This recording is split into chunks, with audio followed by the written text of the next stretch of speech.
This is the Simpit. I'm your host, Sean Cole, and welcome to today's edition of the Pitstop, where you are the real star of today's show, where we talk about today's sim racing news.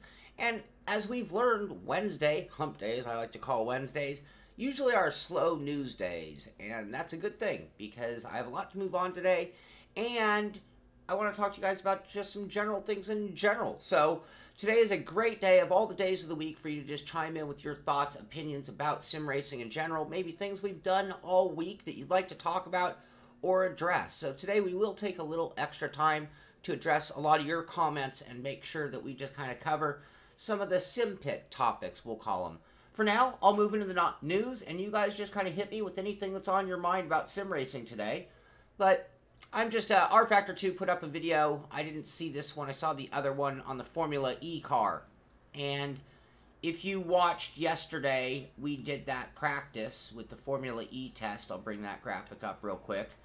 If you didn't, check it out. I got to race with some of the fastest sim racers on Earth. The likes of Bono Hui, Gregor Hutu, Graham Carroll, and more. I mean, every alien I could think of was in this room. And anyway, if you didn't get a chance, check that out. The Formula E car is a different kind of car. Even though it looks like a Formula car, even though it's running on a road course, the way it drives is almost a different discipline of racing in its own. And it was a serious challenge. And I don't know if I did well. I don't know if I did terribly, because the guys I was running against are so darn fast. But I did have fun, and it is definitely a different kind of experience. And one thing I didn't mention or pick up on as I realized what was going on, but if you look at, like, the promotional... Can we replay that video? I want to show you something here that dawned on me this morning. This car is being made in conjunction with the real Formula E. It was done in time to have Hong Kong, which is the first race of next season, ready to go. And I'm thinking, wait, affiliation, the license car, the first track of the season. Is something going on here?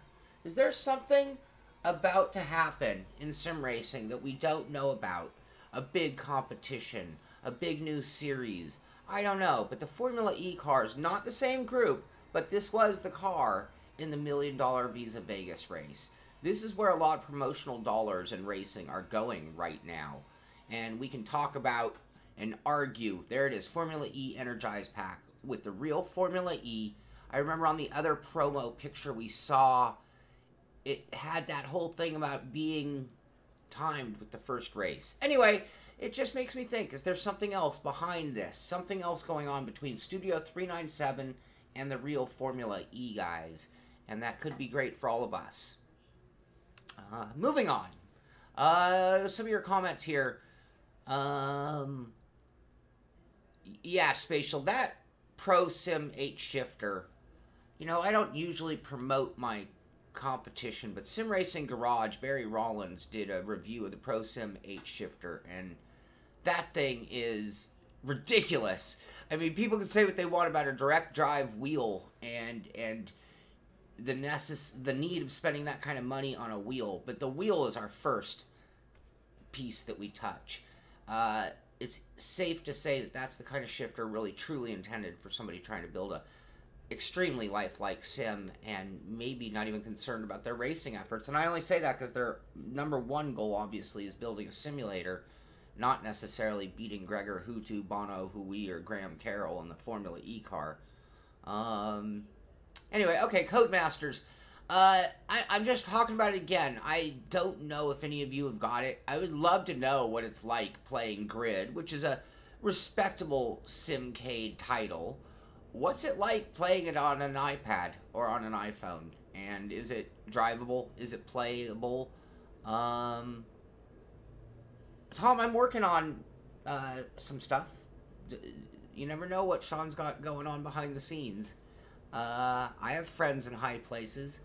So, anyway, any out there, I mean, does this, you know, I play some games on my phone, when I'm, like, waiting for an airplane, or waiting at DMV. Any of you play games, and is this something you'd play on your phone? Anyway, that's the Oh, AJ, that's awesome. Awesome. Like I said, we're going to go a little slow, and I agree puppies are awesome. Today we are definitely staying in touch with you guys and what you guys want to talk about as well. Dirt 3, this is an announcement. This also was brought to my attention by one of you guys out there. The Humble Bundle. Interesting way they do these things where you can buy groups of games, as they say the name bundle. But if you go to any of the Codemasters sites, you get a link to the Humble Bundle, and you can buy virtually every game and content that Codemasters has made on a deal in a package if you'd like. So I guess that's sort of just, oh, here's the other one. Like right here. Bundles of games. Anyway, any of you check it out, buy games that way. It might be a good way to take care of things.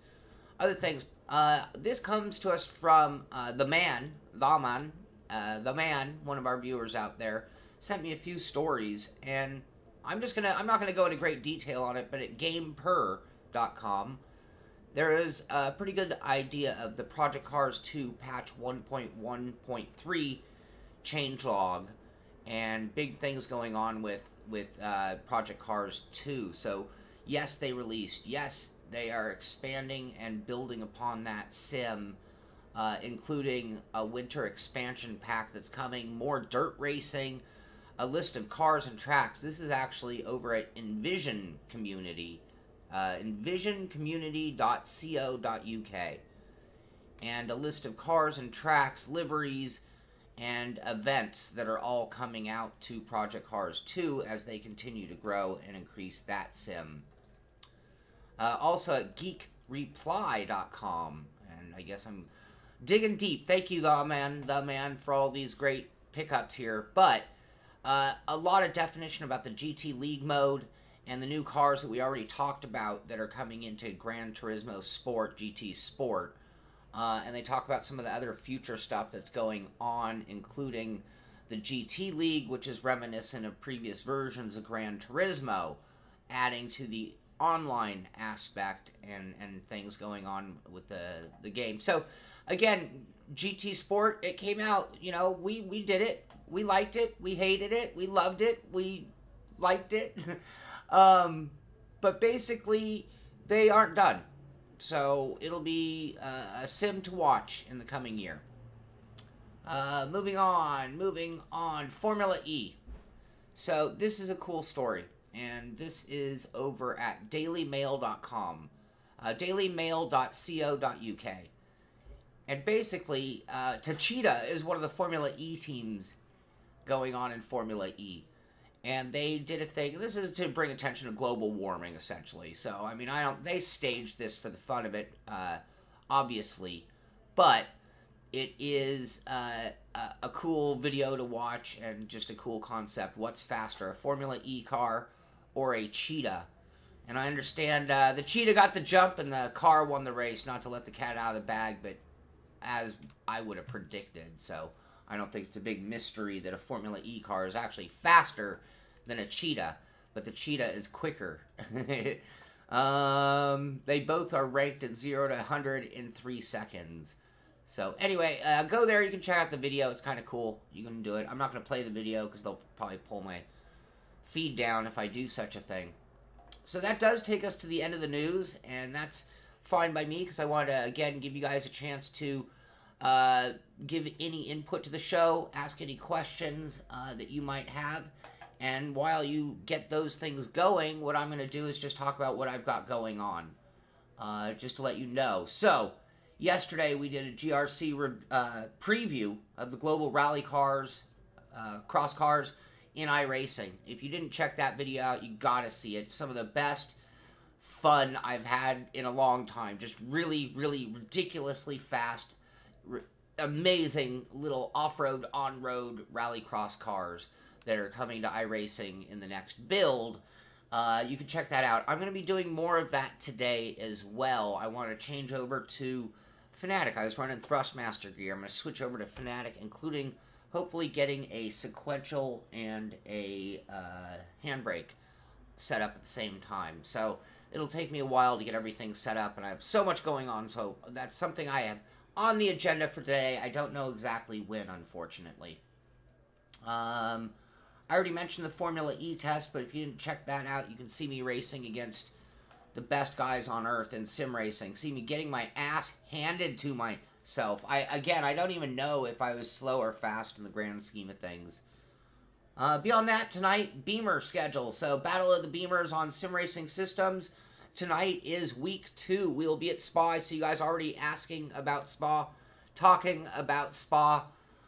Tonight, we will be doing our practice / attack the track at Spa. So, you can join us at 6 p.m. Pacific Standard Time this evening. That's the same time the races are run Thursday and Friday nights. You can come out and practice on our practice server. I did a video showing you how to join Sim Racing Systems, download the tracks, join our practice server. So it should be very easy if you just follow that video to be out there racing with us tonight. As far as my lap times, I don't know, and this will be an inside joke for the main part of the pit crew guys, but I don't know because in the one time I took the BMW to Spa, I was not able to post a lap time. So I have no idea my speed. I will know tonight at 6 o'clock when we get out there and drive and hopefully complete a lap, if you know what I'm talking about. So, that does take me to the end of everything other than just some basic questions that I actually have. So, I am working on my TGT review. I'm so far behind. I'm so sorry, guys. I'm so far behind on the show, and if you only knew how much time it takes me to do stuff, and sometimes I just want to turn the camera on so you guys can see how long it takes to do silly things like I want to switch over my wheel. I don't know how often you guys change your components out, but changing out a wheel, pedals, putting it all back in the boxes because I take good care of my stuff, and then bringing out a whole other brand, mounting it to the rig, mounting the pedals, the shifter, the brake, that doesn't happen in minutes. And I wish I had the room to have 2 or 3 rigs and have them all set up ready to go all the time, but I don't. So reality is, instead of being able to just immediately stream today, I'm going to be changing all that stuff over. And one person in one of the streams said, gosh, we'd like to watch you changing your gear out. And I think, well, that sounds boring to me, but I don't know. I don't know what's fun or what's boring. And with the live show, I'm willing to try anything. So when I finish this, I also need to film some of this wheel in action. And as much as I've driven it, we did the unboxing video, I have not filmed it in action. And in order to do a proper review the way the Simpit has always done it, the way I've always done it, I need some great footage of this wheel in action. You've seen me driving it, you've seen me race it, but you haven't heard the review yet. So that's something I'm also working on, along with Sim Pizza, which I'm terribly behind on.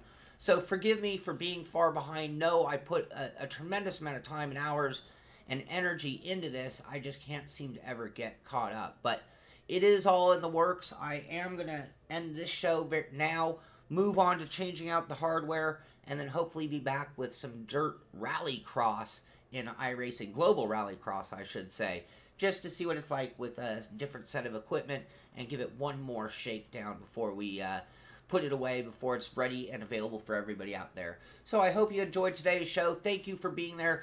Come in tonight and be there at 6 p.m. for practice or for the stream, hopefully on the track with us. This is the Simpit. I'm Sean Cole, and I'll see you on the track.